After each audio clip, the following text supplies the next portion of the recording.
Okay, hi, it's Andy at the English Watch, and we're now going to go through the Rolex 2022 releases. Just going to have a quick walkthrough. The website has had a bit of trouble, so what we're going to do is we're going to whiz over and see what's going on. You can see it's all purpled out, so this one is not going to play. Right, let's scroll down and have a look. I've had a quick look. Obviously, there's some new things in there.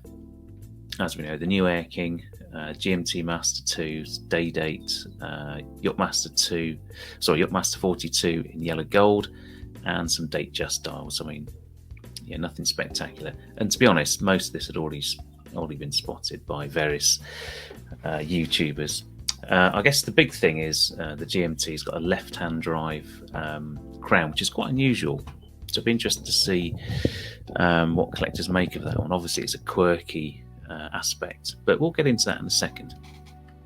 So we're going to look through some of the new ones. I'm not going to go into the sort of more dressier versions because we're not that interested, are we really? We'll have a look at the Air-King, we'll have a look at the GMT, but we'll also have a look at what's missing and see if anything's dropped off. I have noticed one or two things, so let's start with the Air-King though. So the Air-King obviously launched a while back. I did have some notes. Where did my notes go? Here's me normally prepared. Right, here we go. Notes. Rolex Air-King 2016. There you go. Unloved, but now it's all of a sudden people thought it was going to discontinue. All of a sudden it becomes popular again. Now, unusually, they've kept the same dial. Now, I've never been a big fan of the Air-King, but you know, it's one of those things that grows on you the more you look at it, and it's an unusual dial. Now they've added crown guards. I think that's the new thing. So normally they would just add the little crown between the Swiss made at 6 o'clock, but in this instance they've gone an extra step and added crown guards. Still a 40mm case. It's got the knee movement in it, so it's got the 70-hour power reserve. Nice looking watch. Now, discover the Air-King. Right, so one thing that is interesting is the price, so £5,900, which I don't think is too bad. Now, when we look at the Milgauss in a second, which is still there, that's over 7,000 quid for effectively what was the same watch. Now, not quite the same, but the Air-King's got the newer movement in it. What has the Milgauss got going for it? I guess it's got the iron core case back, it's got that green crystal, and it's got the promise of being discontinued. So that price point of the Milgauss, I think it's just sort of crept over a little bit. So I think the Air-King at 5.9, if you weren't interested in the 36mm Explorer, now that the 39mm has been discontinued, this 40mm Air-King is probably one to get. And it's probably the sweet spot and a really good price. Now we'll have a look at the Oyster Perpetuals in a minute, but I pretty like this. Yeah, not too bad at all. 32-30 movement. The dial's familiar. It's got those crown guards. There's not much more to say about it. So yes, whether those will filter through quickly or whether they'll become, very waitlisted, I don't know. It is almost like an entry-level watch now. It's almost it's sort of the more sportier version of the Oyster Perpetual, which you can't get either. So it'll be interesting to see how the numbers of these come through. Right, so that was that one. Right, GMT. Now, what I'm going to do is, initially I thought there was going to be a discontinued one, because when you sort of scroll through, the Pepsi's missing, but it isn't. It's still there. We'll have a look at that in a second. So if you notice here, the crown is on the left-hand side instead of the right-hand side. We've got a new green and black. So everyone was thinking there was going to be a Coke. So the black and red. Red is not a great colour on the GMT to manufacture. I think it looks stunning in reality, but it's quite a challenge to do. So you can get it in the Jubilee or the Oyster, whatever takes your fancy. Bezel wise, here we go. So left-hand drive, green and black.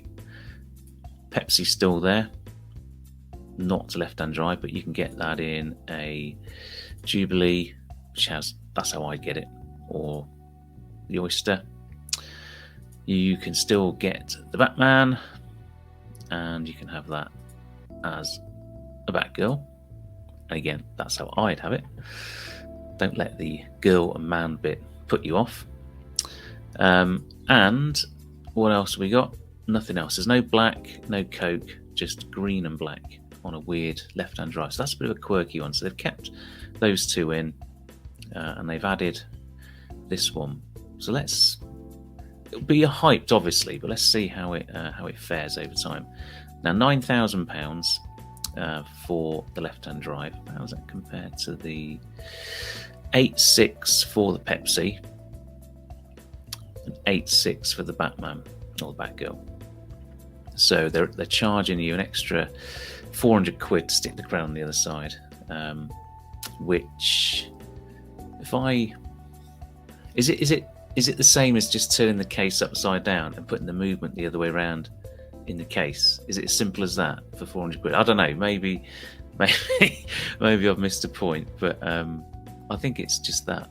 But I guess the tooling in the factory would have to be adjusted for the case that way around. But yeah, I don't think it was a difficult thing to achieve. But maybe I'm wrong. Obviously, the dial, the cutout is on the other side, but then the dial is. I'm sure they can configure it with the applied indices. So I'm sure, I don't know, I'm underselling it, aren't I? I'm sure it's worth every penny of the £400 extra, and people are going to want it anyway. I don't like it personally. It's not my cup of tea. Green and black, I don't know. Not for me, not for the English watch. Obviously green, very Rolex-y. Oh, let's have a look. I thought they were going to unbox it for us. Sadly not.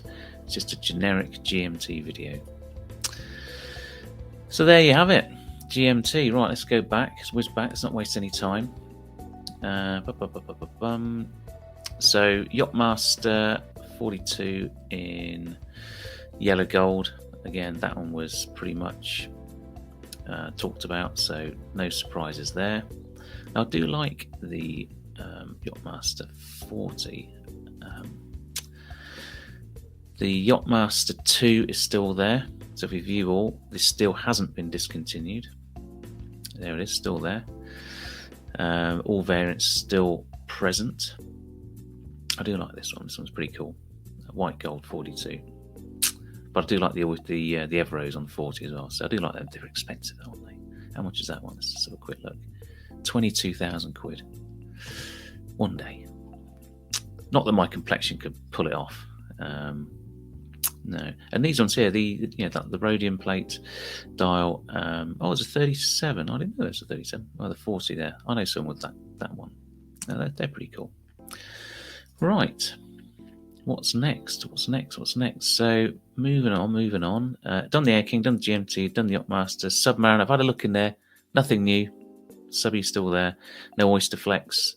No new Daytonas. No new dial variants. I mean, Christ, they can't put any more in there.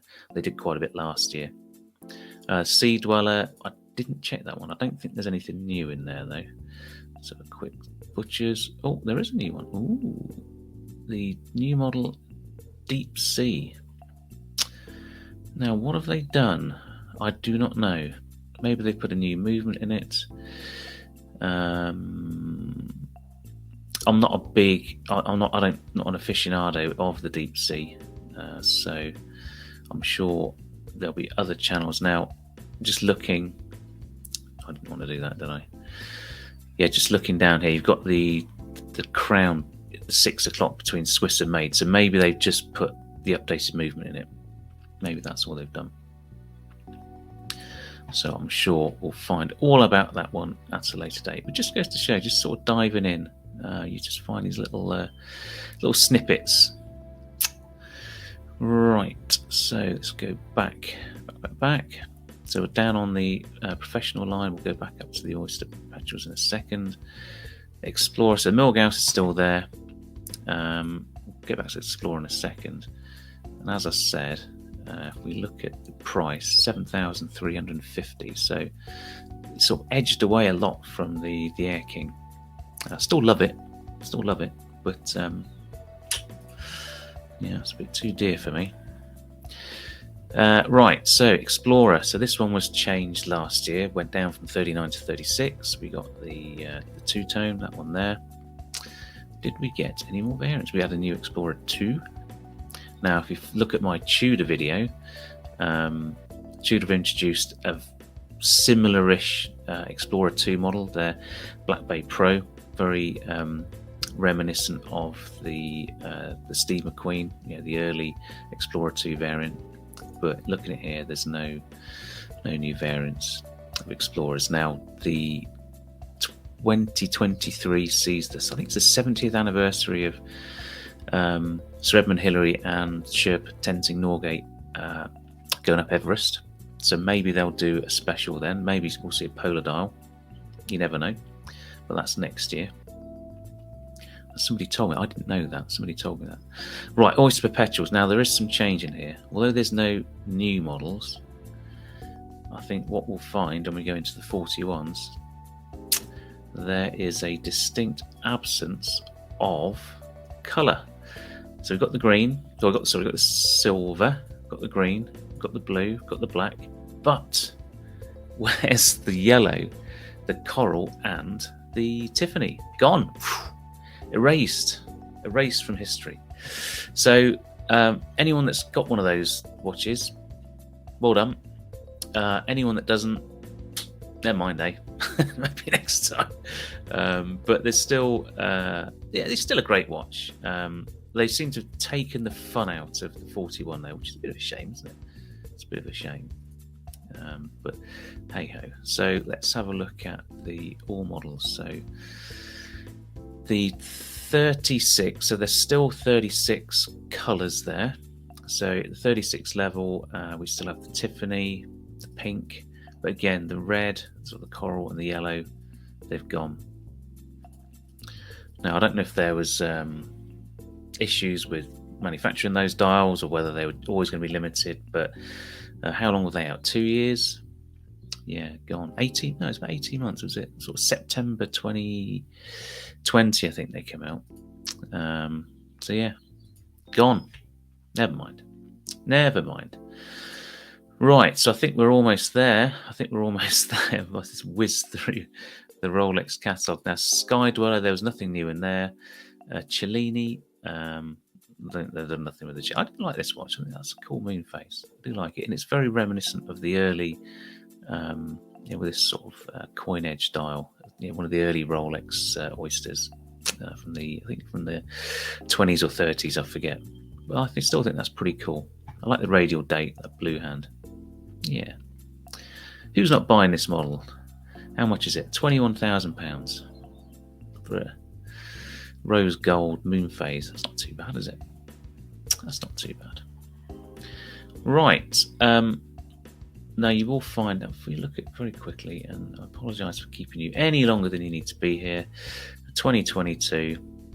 So we've done the Air-King, we've done the GMT, day date 40. There was some. I'm not a fan. I can't afford them, but there was something about this having a fluted bezel. It's got that sort of bluey dial, so it's sort of platinum. And the date just 31. Let's have a quick look at this dial. Last time they gave us the palm dial. This time they're giving us flowers, petally things, floral motif. We've got a floral motif. Very nice. With some embedded diamonds. Oh, that's pretty special. Blue, I like blue, but I wouldn't buy this one. Maybe for the wife. Yeah. How much is it? Let's have a quick look. Rolex, it's not a great website, Not a great website. It's too much going on. 8,100 quid. Oyster steel with a white gold bezel. That's all right, isn't it? It's got that kind of dosh. 36. I don't like that. It's too fussy for me. But then again, as I said, 50-year-old balding middle-aged man. No, not for me. Right, there you go. That is the Rolex wrap up. I hope you enjoyed that.